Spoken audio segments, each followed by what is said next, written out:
Hello guys, ഇന്ന് എനിക്കുണ്ടായൊരു sleep paralysis അനുഭവമാണ് ഞാൻ പറയുന്നത്. ഒരിക്കൽ ഞാനിങ്ങനെ കിടക്കുമ്പോൾ രാവിലെ ഇങ്ങനെ അറിയാതെ ഉറങ്ങിപ്പോയതാ കേട്ടോ. ടി വി കണ്ട് ഉറങ്ങിപ്പോയതാ. പക്ഷെ പെട്ടെന്ന് എന്തോ സൗണ്ട് കേട്ട് ഞാൻ എണീച്ചതാണ്. എണീക്കാനേ പറ്റുന്നില്ല. കണ്ണൊക്കെ തുറന്നു, എല്ലാതും കാണുന്നുണ്ട്, വീടൊക്കെ കാണുന്നുണ്ട്. പക്ഷെ എണീക്കാൻ പറ്റുന്നില്ല. കൈയും കാലൊക്കെ കെട്ടിയ പോലെ ഒന്നും അനക്കാൻ പറ്റുന്നില്ല. പക്ഷെ കണ്ണ് മാത്രമേ തുറക്കാൻ പറ്റുന്നുള്ളൂ. എന്നിട്ട് അവസാനം എനിക്ക് ഭയങ്കര പേടിയായി. ഇനി ഞാൻ മരിച്ചു പോയോ, അതോ ഇനി ആരെങ്കിലും എന്നെ കെട്ടിയിട്ടേക്കാണോ, ഒന്നും എനിക്ക് മിണ്ടാൻ പോലും പറ്റുന്നില്ല.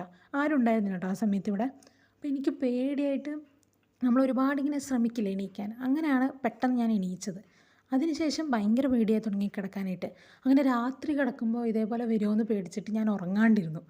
പിന്നെ അറിയാതെ ഉറങ്ങിപ്പോയി. പക്ഷേ കുഴപ്പമൊന്നും ഉണ്ടായില്ല. രാത്രി കറക്റ്റായിട്ട് നമ്മൾ സാധാ പോലെ രാത്രി കിടക്കുന്നു, രാവിലെ എണീക്കുന്നു, വലിയ കുഴപ്പമുണ്ടായില്ല.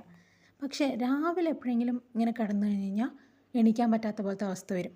എന്നിട്ട് ഇതിനെപ്പറ്റി ഞാൻ ഒരുപാട് ടെൻഷനായി, എന്താ സംഭവം എന്നറിയാണ്ട്.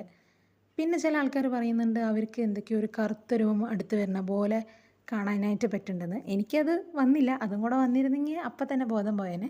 എനിക്ക് വീട് മാത്രമേ കാണാൻ പറ്റിയുള്ളൂ. അപ്പോൾ ഇതുപോലുള്ള എന്തെങ്കിലും എക്സ്പീരിയൻസ് ഉണ്ടെങ്കിൽ നിങ്ങൾ കമൻറ്റ് ചെയ്യണേ. എന്താ റീസൺ എന്ന് നമുക്ക് നോക്കാം. എന്തൊക്കെ തരം എക്സ്പീരിയൻസ് ഉണ്ടായിട്ടുണ്ടെന്നും നമുക്കൊന്ന് കമൻറ്റ് ബോക്സിൽ കാണാം. അപ്പോൾ ഇതിനുള്ള റെമഡി അടുത്ത വീഡിയോയിൽ വരുന്നതായിരിക്കും. ഇത് മാറി കേട്ടോ, ഇപ്പോൾ ഇല്ല. Thank you.